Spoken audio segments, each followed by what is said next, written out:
രാഷ്ട്രീയ ചർച്ചകൾ, ചൂട് ചായ, കനത്ത മീനച്ചൂട്. കേരള രാഷ്ട്രീയം പുകയുകയാണ്. ആർക്കനുകൂലമായി കേരളം ചിന്തിക്കും? ഏതായാലും വലിയ വാഗ്ദാനങ്ങളുടെ പെരുമഴയാണ് മൂന്ന് മുന്നണികളും ജനങ്ങൾക്ക് മുന്നിൽ വയ്ക്കുന്നത്. LDF അല്ലാതെ മറ്റാരെന്നും ക്ഷേമ പെൻഷൻ അടക്കമുള്ള ആനുകൂല്യങ്ങൾ ചർച്ചയാക്കിക്കൊണ്ടാണ് LDF ഇത്തവണയും തിരഞ്ഞെടുപ്പിനെ സമീപിക്കുന്നത്. അതേസമയം UDFനെ സംബന്ധിച്ച് ഇന്ദിരാ ഗ്യാരണ്ടി 5 ഗ്യാരണ്ടികൾ മുന്നോട്ട് വെച്ചുകൊണ്ടാണ് UDF രംഗത്തിറങ്ങിയിരിക്കുന്നത്. NDA ക്യാമ്പുകളെ സംബന്ധിച്ച് മാറാത്തത് മാറും എന്ന വാഗ്ദാനവുമായി ഇറങ്ങുമ്പോൾ കേരള മനസ്സ് എങ്ങനെയാണ്? സ്ത്രീ വോട്ടർമാർ എങ്ങനെ ചിന്തിക്കുന്നു? യുവാക്കൾ എങ്ങനെ ചിന്തിക്കുന്നു? പഴയ തലമുറ എങ്ങനെ ചിന്തിക്കുന്നു? ഒരുപാട് കാര്യങ്ങൾ നമ്മൾ ഇതിനോടകം മണ്ഡലങ്ങളിലൂടെ ചർച്ച ചെയ്തു. നമുക്കിപ്പോൾ ചോദിക്കാം. മണ്ഡലത്തിലെ ഒരു മുതിർന്ന വോട്ടർ നമ്മളോടൊപ്പം ചേരുകയാണ്. വനിതാ വോട്ടർ. എന്തിലാണ് ജനങ്ങൾക്ക് വിശ്വാസം? അവരെന്തുകൊണ്ട്, ആർക്കനുകൂലമായി എങ്ങനെ ചിന്തിക്കും? ഇത്തവണ തെരഞ്ഞെടുപ്പിൽ എല്ലാ വർഷവും വോട്ടിടാൻ പോകാറുണ്ട്. ഇത്തവണ എന്തായിരിക്കും തെരഞ്ഞെടുപ്പിൽ ചർച്ച? ഈ മുന്നണികൾ ഒരുപാട് കാര്യങ്ങളൊക്കെ പറയുന്നുണ്ട്, സ്ഥാനാർത്ഥിയും പറയുന്നുണ്ട്, നേതാക്കന്മാരും ഒക്കെ പറയുന്നുണ്ട്. അതിനപ്പുറം എന്താണ് അമ്മയ്ക്ക് തോന്നുന്നത്? എന്താണ് അമ്മയ്ക്ക് തോന്നുന്നത്? നമുക്ക് എന്തുവരെയോ നമുക്ക് തന്നുകൊണ്ടിരുന്ന നമ്മളെ ഇടന്ന് വെച്ചത് അതിലാണ്. ക്ഷേമ പെൻഷനാണ് ഉദ്ദേശിച്ചത്? ക്ഷേമ പെൻഷനില്ല, എനിക്ക് വിധവാ പെൻഷൻ. വിധവാ പെൻഷൻ മാത്രമേ നമുക്ക് ഉള്ള പെൻഷൻ. നമുക്ക് 18 മാസത്തെ പെൻഷൻ പിടിച്ചിട്ടില്ല. ഈ പാർട്ടിക്കാർ ശേഷമാണ് നമുക്ക് കിട്ടിയത്. ഇപ്പോൾ വനിതകൾക്ക് KSRTC ബസ്സിൽ സൗജന്യ യാത്ര എന്നാണ് കോൺഗ്രസ് നൽകുന്ന വാഗ്ദാനം. എന്ത് തോന്നുന്നത് കേട്ടിട്ട്? ഈ ആണുങ്ങൾ എന്ത് ചെയ്യും? ആണുങ്ങൾ എന്ത് ചെയ്യും? വനിതകൾക്ക് മാത്രമല്ലേ അതിലേ ഉള്ളൂ. അപ്പൊ ഈ പുരുഷന്മാരെന്ത് ചെയ്യും? ഇപ്പോൾ കർഷകർക്കൊക്കെ നേരിട്ട് സബ്സിഡി ഒക്കെ കൊടുത്തതാണ് കേന്ദ്ര സർക്കാർ ഇപ്പോൾ പറയുന്നത്, നരേന്ദ്രമോദി സർക്കാർ പറയുന്നത്. കൂടുതൽ ജനങ്ങളിലേക്ക് എത്തിക്കും, മാറാത്തത് മാറും. ഇവിടെ എന്തൊക്കെയോ മാറാനുണ്ടെന്നാണ് പറയുന്നത്. അങ്ങനെയാണോ? മാറാനുണ്ടോ? ഇവിടെ ഒന്നും മാറാനില്ല, ഒന്നും മാറാനില്ല, മാറാനില്ല. അപ്പോൾ ഒന്നും മാറാനില്ല എന്ന് ഒരു മുതിർന്ന വോട്ടർ പറയുമ്പോൾ മറ്റൊരു മുതിർന്ന വോട്ടർക്ക് എന്ത് പറയാനുണ്ട്? ഇനിയും ഒരുപാട് മാറാനുണ്ടെന്ന് ഇവിടെ നിന്ന് പറയുന്നത് കേട്ടു. നമുക്ക് ചോദിക്കാം, എന്താണ് മാറാനുള്ളത്? ഒരുപാട് കാര്യങ്ങളുണ്ട്, ഒരുപാട് കാര്യങ്ങൾ മാറാൻ. എന്ത് തോന്നുന്നു ഇത്തവണ എന്തിനുള്ള വിധിയെഴുത്തായിരിക്കും? എന്തായിരിക്കും ജനം ഇത്തവണ എന്തായിരിക്കും ജനത്തിന്റെ വിധിയെഴുത്ത് ഇത്തവണ? പിണറായി 3.0 എന്ന് വരുമോ? വീണ്ടും വരുമോ പിണറായി? അതോ ആര് വരും എന്നാ തോന്നുന്നത്? ആരുടെ ഭരണമായിരിക്കും തോന്നുന്നു? എന്താണ് ഇനി കേരളത്തിന് വേണ്ടത്? ഒരുപാട് കാര്യങ്ങൾ വരാനുണ്ട്. ശബരിമല കൊള്ളയടിച്ചവന്മാരാണ് LDF. അയ്യപ്പന്റെ എല്ലാം കൊണ്ടുപോയതാണ്. അപ്പൊ സ്വർണം കെട്ടവർക്ക് വോട്ടില്ല എന്നുള്ളതാണ് ജനങ്ങളഭിപ്രായം. നമ്മൾ കണ്ടുപിടിച്ചിട്ടില്ല. അപ്പൊ എന്തായാലും ചൂടേറിയ ചർച്ചകൾ ചൂട് ചായക്കിടയിൽ ഇവിടെ നടക്കുന്നുണ്ട്. രണ്ട് വശത്തും രണ്ട് രാഷ്ട്രീയ ആശയ പോരാട്ടങ്ങളുണ്ട്. ഏതായാലും ആർക്കൊപ്പമായിരിക്കും കേരളത്തിന്റെ മനസ്സെന്നുള്ളത് ഏതായാലും ഏപ്രിൽ 9 കേരളം പോളിംഗ് ബൂത്തിലെത്തുമ്പോൾ മെയ് 4 വോട്ട് പെട്ടി തുറക്കുമ്പോൾ മാത്രമേ അറിയാൻ കഴിയൂ. കാത്തിരിക്കാം നമുക്ക്. ഏതായാലും പെൻഷൻ ഈ തെരഞ്ഞെടുപ്പിലും വലിയ ചർച്ചയാകുന്നുണ്ട്. ഒരു വശത്ത് ക്ഷേമ പെൻഷൻ കിട്ടിയതിന്റെ സന്തോഷം പങ്കുവെക്കുമ്പോൾ മറുവശത്ത് പെൻഷൻ കിട്ടാനുണ്ട് എന്നൊരു കണക്കും പറയുന്നത് കേട്ടു. നമുക്ക് എന്താണെന്ന് രണ്ടുപേരോടും ചോദിക്കാം. ക്ഷേമ പെൻഷൻ മുടങ്ങാതെ കിട്ടുന്നുണ്ടെന്നല്ലേ പറഞ്ഞേ? എനിക്ക് ക്ഷേമ പെൻഷൻ ഇല്ല, എനിക്ക് വിധവാ പെൻഷൻ മാത്രമേ ഉള്ളൂ. അപ്പൊ എന്ത് പെൻഷനാ കിട്ടാത്തെ? ക്ഷേമ പെൻഷൻ ഞാൻ അടച്ചില്ല മാസം. എൻ്റെ 17 മാസത്തെ പെൻഡിങ് ഉണ്ട്.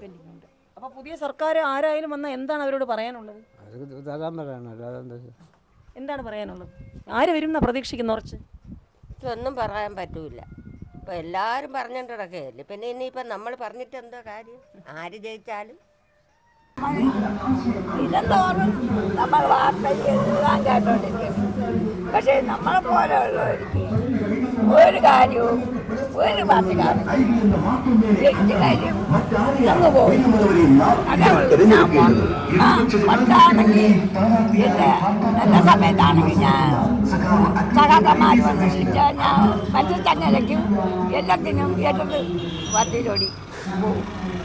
ഇപ്പോഴും പിന്നെ അങ്ങ് മടിച്ച് എന്ന് വെച്ചാൽ നമുക്ക് കിടക്കാൻ ഇടമില്ല.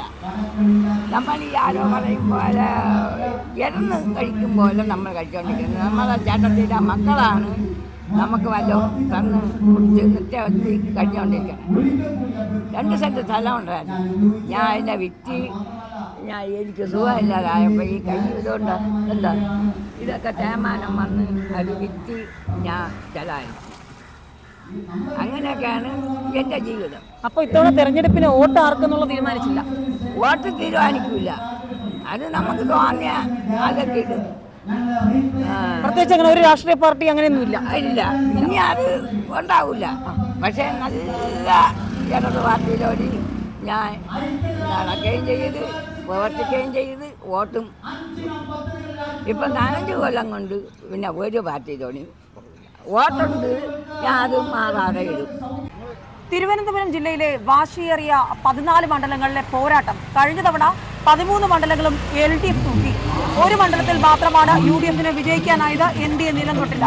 പക്ഷേ ഇത്തവണ എന്തായിരിക്കും തിരുവനന്തപുരം ജില്ലയിലെ തെരഞ്ഞെടുപ്പ് ചിത്രം? ഞങ്ങളിപ്പോൾ ഉള്ളത് കാട്ടാക്കട മണ്ഡലത്തിലാണ്. ഇവിടെ വാശിയേറിയ അതിശക്തമായ ത്രികോണ പോരാട്ടം, തീപോറും പോരാട്ടം നടക്കുകയാണ്. ഇവിടുത്തെ വോട്ടർമാർ എങ്ങനെ ചിന്തിക്കുന്നു?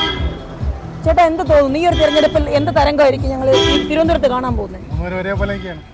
ഒപ്പത്തിനൊപ്പമാണ്. മൊത്തത്തിൽ കേരളത്തിന്റെ ഒരു ട്രെൻഡിനെ എങ്ങനെ കാണുന്നു?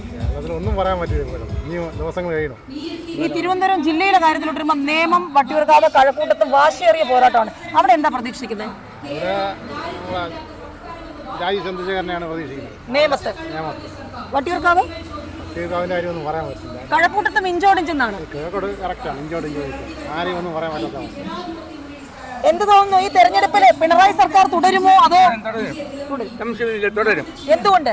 ഇതുവരെ ചെയ്തിട്ടുള്ള നല്ല കാര്യം കൊണ്ട് സർക്കാരിന് നമുക്ക് 2500 രൂപ മാസം തന്നുകൊണ്ടിരിക്കുകയാണ്. നമ്മൾ അങ്ങനെ ചെയ്യുള്ളൂ. അപ്പൊ 140 മണ്ഡലങ്ങളിൽ തരംഗമായിരിക്കും. അതറിഞ്ഞൂടാ, നമ്മളെ വീട്ടിലെ സംബന്ധിച്ച് നമ്മളിങ്ങനെ പോകും. കാട്ടാക്കട മണ്ഡലത്തിൽ ആര് ജയിക്കും? കാട്ടാക്കട മണ്ഡലത്തിലും ഇടതുപക്ഷ സ്ഥാനാർത്ഥിയാണ് വരാൻ സാധ്യത. ശരി. പല സംസ്ഥാനങ്ങളിലും നാടിന്റെ ഭാവി തന്നെ നിശ്ചയിച്ചത് സ്ത്രീ വോട്ടർമാരാണ്. ഒരു വനിതാ വോട്ടർ എന്ന നിലയ്ക്ക് എങ്ങനെ ചിന്തിക്കും? ആർക്ക് വോട്ടെന്നുള്ളതല്ല, എന്തിനുള്ള വിധിയെടുത്തായിരിക്കും? നല്ല ഭരണത്തിലുള്ള വിധിയായിരിക്കും കിട്ടുന്നത്. കേരളത്തിൽ ഇനി എന്ത് മാറ്റം വേണമെന്ന് തോന്നുന്നു? നല്ല മാറ്റം ഉണ്ടാവും, ജനങ്ങൾക്ക് നല്ലതുണ്ടാവുക വരണം.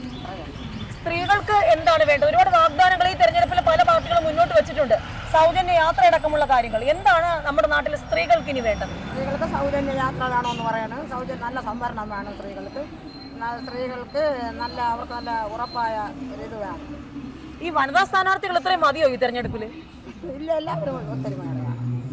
എല്ലാവരും ഒത്തൊരുമയോടെ വേണമെങ്കിൽ വിജയിക്കാൻ പറ്റും.